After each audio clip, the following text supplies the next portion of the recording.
बिस्मिल्लाहिर्रहमानिर्रहीम, अस्सलाम वालेकुम। Welcome in FQ academy lecture 7 for loop. आज हम लोगों ने फॉर लूप को डिस्कस करना है। फॉर लूप में सबसे पहले हमारे पास ये चीज़ के जब हमें एग्जैक्ट नंबर ऑफ आइट्रेशन पता हो तो हम फॉर लूप को इस्तेमाल करते हैं। इसका सिंटैक्स सबसे यूनिक है और मतलब जो वाइल डुअल है दोनों से डिफरेंट है, यूनिक है और एक ही लाइन में सारा काम हो जाता है। ठीक है, जैसे वही पिछली एग्जाम्पल अगर हम देखें तो यहाँ पे हम सिंपली मुझे इनिशियलाइजेशन के लिए अलग से वेरिएबल पहले डिक्लेयर नहीं करना पड़ेगा, इसी में हो जाएगा फॉर।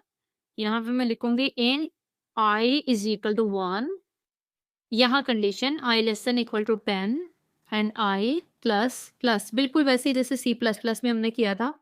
और यहाँ पे हम करेंगे जी system dot out dot print ln i. बस सिंपली कहानी खत्म। ठीक है, मतलब हमने ना ही इनिशियलाइजेशन पहले अलग से की, ना ही कंडीशन अलग बनाई, ना ही जो 3 हिस्सों में काम है वो हमने एक ही लाइन में किया है। ठीक है, for int i is equal to 1। I सबसे पहले आपके पास क्या हो जाएगा जी 1। 1 less than equal to 10 condition true. आप नीचे आए और बल्कि इसको प्लस प्लस की जगह हमने करना था i is equal to i plus 2, क्योंकि हम लोगों ने इवन ऑड नंबर शो करवाने थे। तो आपके पास आउटपुट शो होगी सबसे पहले 1, आई इन तेज होके क्या हो जाएगा जी 3। उसके बाद हमारे पास 3 less than equal to 10 condition true, तो यहाँ पे शो हो जाएगा 3। इसी तरह 5 7 एंड 9, ये आपकी आउटपुट होगी।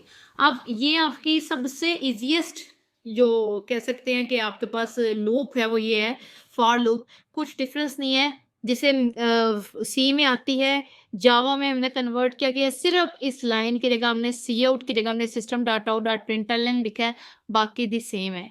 ठीक है, जिस तरह हमने पहले कहा है कि ये इंक्रीमेंट वे में भी हो सकती है, डिक्रीमेंट में भी हो सकती है, 2 का जंप लग सकता है, मल्टीप्लाई का जंप लग सकता है, इट्स अप टू यू। जब आप इंक्रीमेंट में चलेंगे, जब छोटे से बड़े की तरफ जाएंगे, यानी कि स्टार्टिंग पॉइंट जब छोटा होगा और एंडिंग पॉइंट बड़ा होगा, तो यहाँ पे ऑपरेटर आपके पास लेस देन का लगेगा। ठीक है, यानी कि आई लेस देन इक्वल टू 10 जब इधर बड़ा होगा। लेकिन जब यहाँ बड़ा होगा तो यहाँ पर साइन आपके पास ग्रेटर, जैसे फॉर एग्जाम्पल हम लिखते हैं i is equal to 10 and i greater than equal to 1। तो जब आपके पास यहाँ छोटा होगा तो ये साइन आपका चेंज हो जाएगा और यहाँ पर भी आपके पास डिक्रीमेंट आएगा, डिक्रीमेंट आएगा, डिवीजन आएगी, वट एवर जो आपकी मर्जी है। ठीक है, अब हम कंसेप्ट लेके आएंगे नेस्टेड लूप का। नेस्टेड लूप आपके पास क्या होता है, loop with in the body of another loop. Most important आपके पास फंडामेंटल में जो टॉपिक है वो ये है। और आप एग्जाम पॉइंट ऑफ व्यू से या फिर आप कहीं पे भी जाते हैं तो सबसे ज्यादा जो क्वेश्चनिंग होती है वो इसमें से होती है। लॉजिक जो है वो आपकी इसकी बनती है।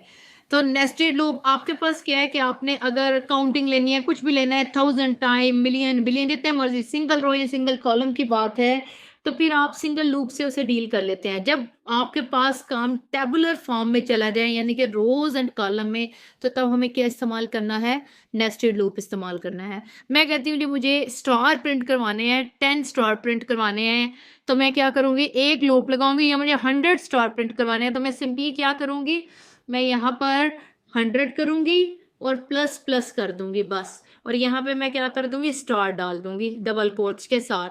ठीक है, तो ये मेरे पास 100 स्टेरिक मुझे ऐसे मिल जाएंगे। ठीक है, अगर मैं कहती हूँ इस लाइन में चाहिए तो मैं एलन हटाऊंगी तो वो इस तरह से मुझे 100 मिल जाएंगे।